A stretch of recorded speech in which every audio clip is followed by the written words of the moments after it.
Anybody notice anything lately? It's been snowing. I hope you are safe and well wherever you're at and warm. It has been snowing like crazy here at this house. Crazy. I think we got probably half a foot of snow.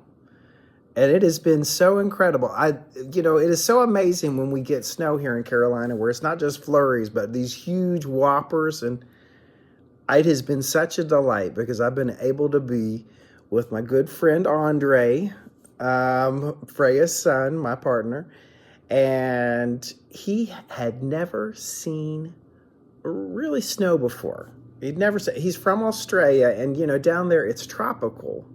And so it is probably about 95 degrees there most of the year.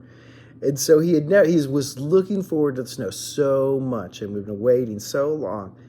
And when we saw it, gosh, it was incredible. He was looking forward to going sledding. And we were going out, and the very first thing, you should have seen his face when he saw that snow for the very first time. It was like he was glowing, smiling, and twirling. And as soon as he could, he fell down right on the ground and started making the biggest snow angels you had ever seen in your life, just one after another, going back forward like crazy. And it was sort of funny because he had one of these gloves that wasn't put on right. It was like put on wrong. And he's flopping around as he's making this little snow angel. And I'm like, hey, dude, man, maybe you need to wait, but it's it. And there's no way you could stop him. There's no way. He just did not care. And it reminded me a lot of me when I was his age, a little bit younger, when I was like 6 years old. In 1979, we had a big snow there in Harrison, Tennessee. It was about 8 inches. And if you know anything about Harrison, it is in the south of Tennessee on the state line. And we don't get a lot of snow there. But we got 8 inches that day. And I remember we were going out, me and my sister and my brother, we were going out. We had these sleds that had these little holes in them, and they would go 1,000,000 miles an hour. But as soon as we got out into that snow, and as I stepped in and fell into that snow, the first thing I did is I just fell backwards. and started raising, going backwards and forth, making a snow angel. Right there in the middle of the road.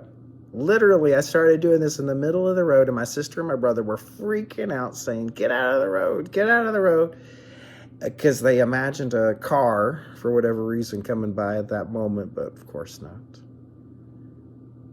And I just didn't care. I was just lost in the moment, like Andre. I think we've all been there.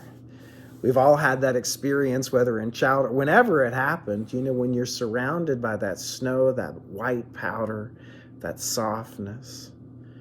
It's something magical. And it's sort of, we share it, but each one of us is unique in the way we go about it, because we're all from different places, from different experiences, from Australia or Chattanooga or Austin or Alaska. Each one of us sort of approaches that experience of making those snow angels or snowmen or going sleigh. Each one is a little bit unique. And yet each one in some ways is a little bit the same. It makes me ask this question. If you were to ask, how many snowflakes does it take to make a snowman, or really to make a snow angel? How many snowflakes does it take? Does a million? A billion? I mean, I bet it's so many you couldn't count it in a year if you tried. How many does it take? It's so funny. You've got one boy, and yet you have 1 billion snowflakes. It sort of makes me wonder in some ways how God chooses who God chooses. When we think about Jesus and who he chose to be his apostles, we often think that they're all sort of the same. Poor peasants from Galilee. And in some ways, a little bit that's the truth. But we always like to think that they're all fishermen.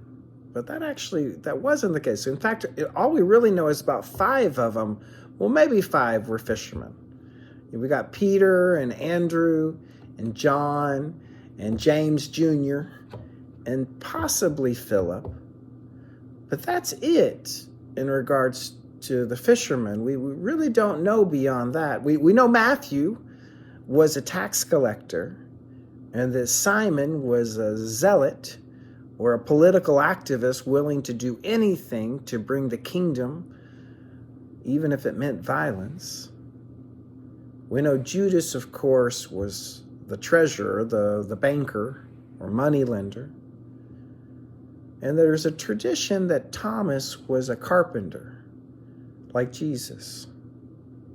The last 3, we really don't know much what they did. Bartholomew and Thaddeus and James Jr. We just don't know. And of course, they had all different thoughts and ways of going about things, sort of a motley crew of folks. And when you expand it beyond the apostles and get to the disciples, you get all sorts of folks. You get criminals and carpetbaggers and, cripple folks and sinners and prostitutes. Some of the real worst. But it doesn't stop there. You also get centurions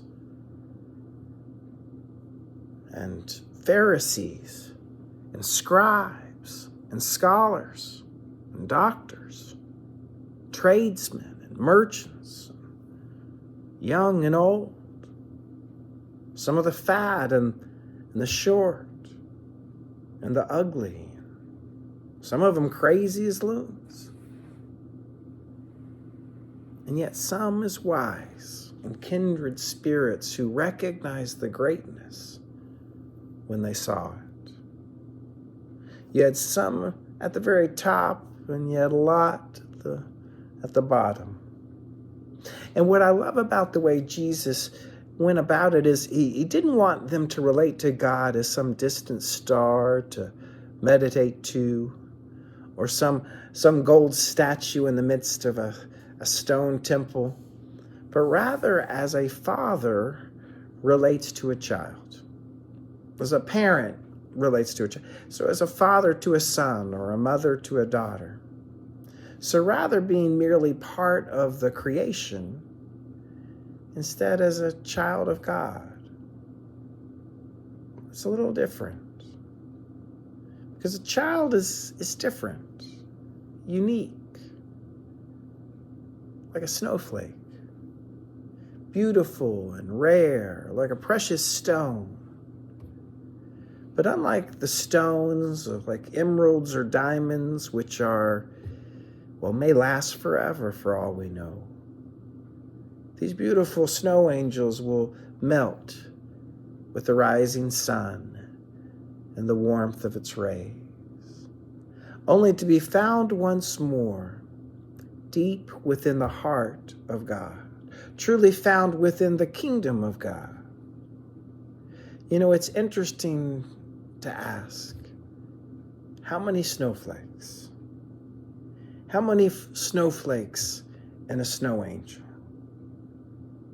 to make a congregation, to make a community? How many snow angels are found in the kingdom of God? You tell me.